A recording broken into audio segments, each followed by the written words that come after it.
नमस्कार दर्शक बंधु जय जगन्नाथ। ओडिशार जॉब आशायी भाई भौणी मानक पई एक इंपोर्टेंट अपडेट थिला जहाँकि भिडियोटी आपण माने अनेक मात्रा रे शेयर करिवे एवं फेक भिडियो ठारू दूर रहिबे।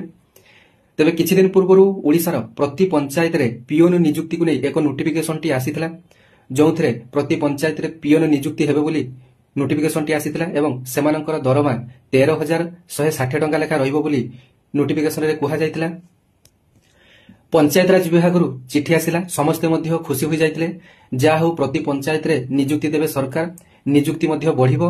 एतरे दशम श्रेणी पास करथिले आपण माने आवेदन करि परिबे। एमिति किछि आपण मानकर ओडिशार प्रतिष्ठित गणमाध्यम सहित विभिन्न यूट्यूबर मध्य एवं विभिन्न जॉब इन्फॉर्मेशन मध्य एई खबरटी आपण मानकु देइथिले। तबे सेटा गोटिए फेक नोटिफिकेशन टी घुरी बुलिथिला। वर्तमान से फेक नोटिफिकेशन विरुद्ध रे एफआईआर मध्य लॉन्च होइछि।